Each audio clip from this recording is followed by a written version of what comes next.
6-7 വർഷമായി തുടർച്ചയായി നമ്മുടെ പ്രീ പ്രൈമറി വിദ്യാർത്ഥികൾക്ക് യൂണിഫോം നമുക്ക് നൽകി തുടങ്ങിയിട്ട് സുരേഷ് ബാബു.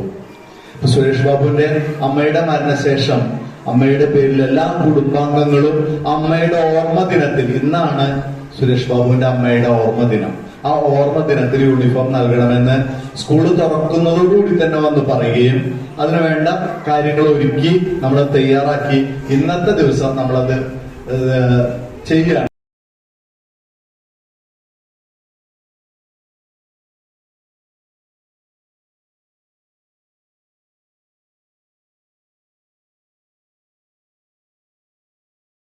അന്നെനിക്ക് അമ്മയുടെ പേരിൽ ഇങ്ങനെ യൂണിഫോം കൊടുക്കുന്നുണ്ട് കുട്ടികൾക്ക് എന്ന് മാത്രമാണ് എനിക്ക് ക്ലിയർ ആയത്. ശരി എന്ന് പറഞ്ഞ ശേഷം പിറ്റേ ദിവസമാണ് ഞാൻ അന്വേഷിക്കുന്നത്. അപ്പോഴാണ് കുറച്ച് വർഷങ്ങളായി ചെയ്തു വരുന്നൊരു കാര്യം, അതിന്റെ തുടർ പ്രവൃത്തി, അതിന്റെ ഉദ്ഘാടനമാണ് വെച്ചിട്ടുള്ളത് എന്ന് തിരിച്ചറിഞ്ഞത്.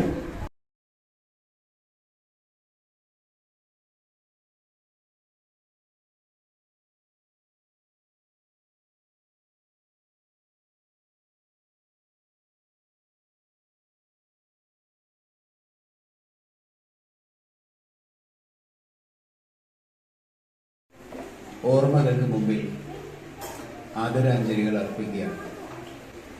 അമ്മയുടെ ഓർമ്മ പുതുക്കുന്നതിന് വേണ്ടിയിട്ടാണ് സുരേഷ് ബാബുവും കുടുംബവും കൊച്ചു മക്കൾക്ക് ഉടുപ്പുകൾ വിതരണം ചെയ്യുന്നു. ബുദ്ധിമുട്ടിയിലാണെങ്കിലും കൊടുത്തിട്ടുണ്ട്. ആ സ്നേഹം സുരേഷ് ബാബുവിന്റെ മനസ്സിൽ നിറഞ്ഞ് നിൽക്കുന്നത് കൊണ്ടാണ് സുരേഷ് ബാബു സ്നേഹമുള്ള മനുഷ്യനായിട്ട് മാറിയത്. അമ്മയിൽ നിന്നും ലഭിച്ച സ്നേഹം സ്വന്തം വളർച്ചയ്ക്ക് ഉപകരിപ്പിച്ച് സുരേഷ് ബാബു ഇത്രയും വളർന്നു. അമ്മയെ ഓർക്കുന്ന സമയത്ത് സുരേഷ് ബാബു ഉടുപ്പുകൾ നിങ്ങൾക്ക് നൽകുന്നു. കവിത പോലെ ഇതൊരു കവിതയാണ്, മനോഹരമായ ഒരു കവിതയാണ്. ആ കവിത കേൾക്കാനും ഇമ്പത്തോടെ ചൊല്ലാനും ഒക്കെ നമുക്ക് കഴിയണം.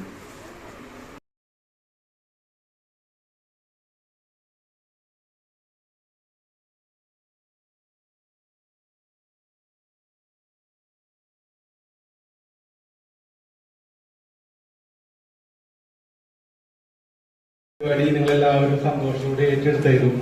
നമ്മൾ ക്ഷണം സ്വീകരിച്ചെത്തിയ MLA, panchayat president, vice president, തുളസേച്ചി ബന്ധപ്പെട്ടതിൽ ഏറ്റവും സന്തോഷം. കാര്യങ്ങളും നമ്മളിവിടെ നടത്താനായിട്ട് പോകണം.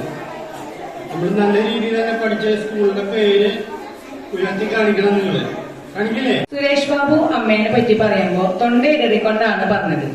അത് കേട്ടപ്പോ സദസ്സിലിരിക്കണ എല്ലാവരും, സ്റ്റേജിലുള്ള എല്ലാ മക്കളും മരുമക്കളും ഒക്കെ കണ്ണീര് തുടയ്ക്കുന്നത്. അതാണ് ഞാൻ ആദ്യം ശ്രദ്ധിച്ചത്. അപ്പൊ ആ അമ്മ അവരുടെ മനസ്സിൽ എത്രയധികം സ്വാധീനം ചെലുത്തിയിട്ടുണ്ടെന്ന് അത് ഞങ്ങൾക്ക് മനസ്സിലായി.